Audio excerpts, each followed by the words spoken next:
In Pakistan, around 2,600 Afghans are waiting to be flown to Germany because they are particularly at risk from the Taliban. But charter flights bringing them to Europe as part of a special refugee programme are currently suspended. The next German government says it wants to end the scheme, but many of those waiting to come here say they fled their homes and have lost everything and that they cannot go back. 17 months. That's how long Khadija Salehi and her family have been holding on in Islamabad.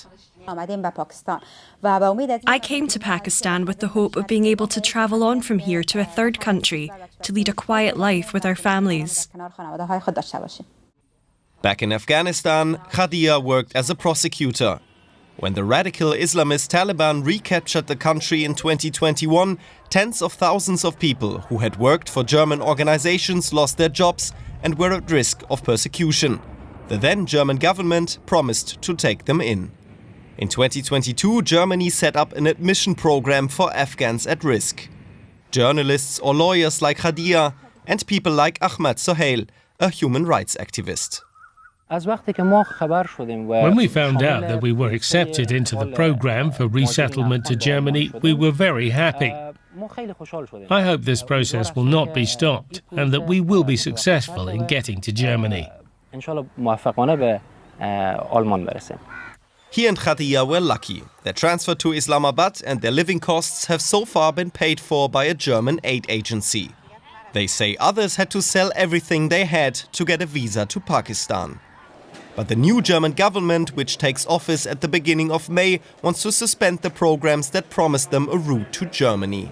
We will launch a repatriation offensive, put an end to voluntary admission programs, suspend family reunification. Instead, the next government wants to see if these commitments could even be withdrawn. Whether this is legal is not clear. The current foreign ministry believes that the commitments already made are binding, but says whether they will be guaranteed is up to the next government. Aid groups are appalled. In order to go to Pakistan, this whole admission program is a lesson in German hypocrisy. Our government, and I would say both the new and the old one, is teaching the world a lesson in what to make of German promises. On top of this, the Pakistani government is already deporting Afghan refugees back to Afghanistan. These deportations are a major concern for all applicants in Islamabad. We've tried to adapt mentally, but it's very difficult for us.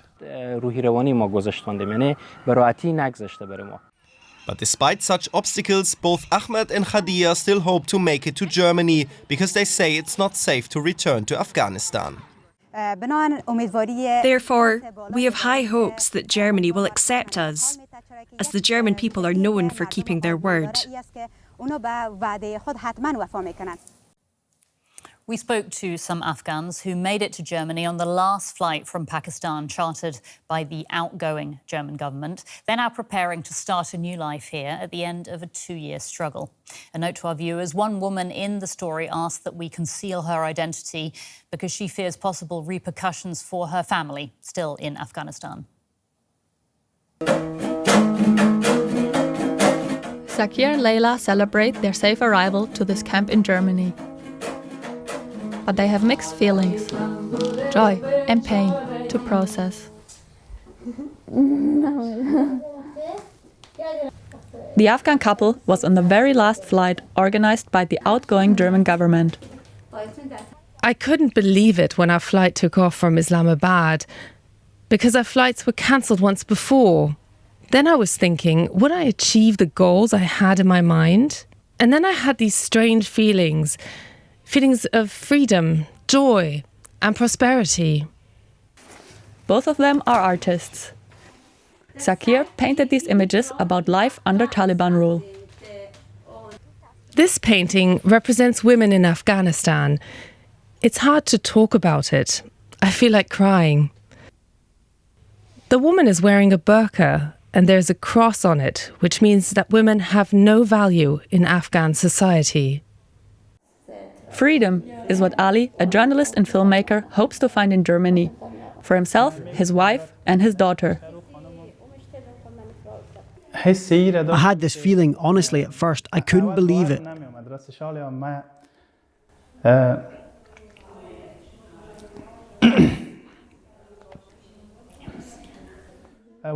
And when I gave the news that we were going to Germany to my wife, she hugged me and cried. She cried for almost an hour. It was tears of happiness, and a sense of hope was created. His journey took 2 years. First, through Pakistan, where he and his family were screened as part of Germany's special admission program.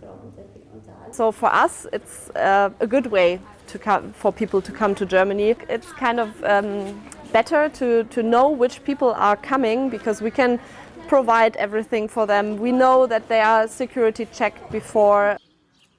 138 people arrived on the last flight, which departed from Islamabad.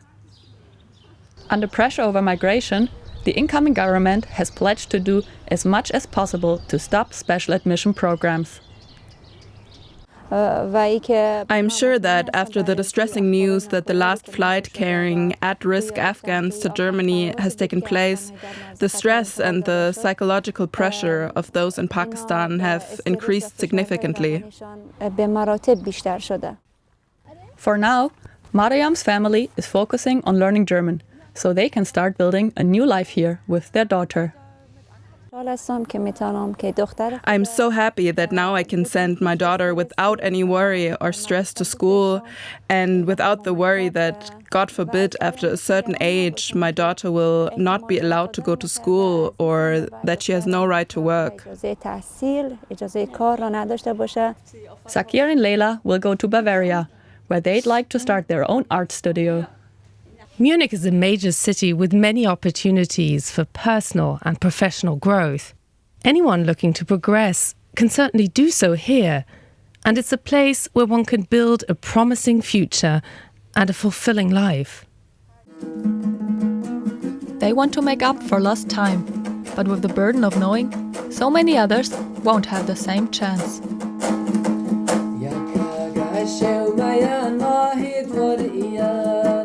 DW's political correspondent Alex Gerst is following the story for us.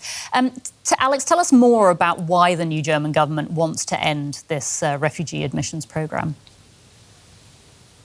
Well, this is certainly part of a wider anti-migration trend here in Germany. So the next government is basically using those admission programs to send a signal to the public that they are willing to take action and to limit migration to Germany.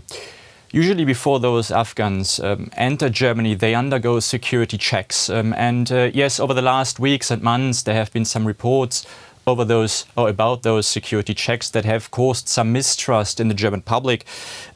For example, we heard about last-minute removals from flight lists of those Afghans after public pressure. We also heard about some cases of manipulated or forged documents. So there the investigation, police investigation, prosecutor investigation is still ongoing.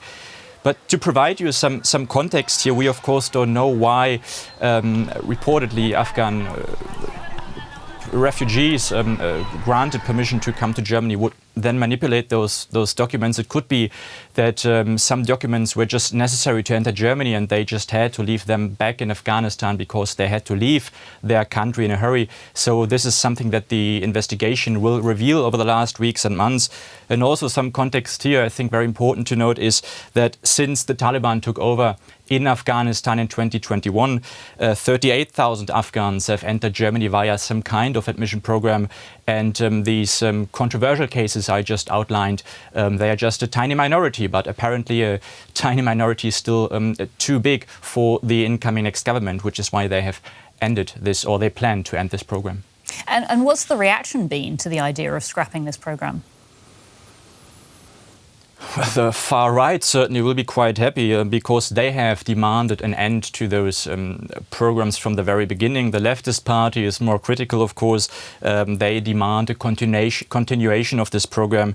They also refer to the fact that we know that some Afghans already have died. One even was killed violently before he could enter Germany. So the leftists argue here that continuation of this program indeed could save lives. We also heard from Amnesty International. They have said that this move is incompatible with human rights and the migration policy in Germany now, and the communication of it is further inciting racism against Afghan refugees. So they also ask for the continuation of this program. And as you have said, around 2,600 Afghans, they are still waiting to come to Germany, and their state now is the state of uncertainty. Right, so they don't know what's going to happen. I mean, do we know what is likely to happen to them if, in fact, they are absolutely denied travel to Germany? Well, yeah, no, we don't know. That's the short answer. Slightly longer answer is that, as you said, they are now in Pakistan. This is because Germany does not have any official relations with the Taliban. So when they received the confirmation that they could come to Germany, they left Afghanistan.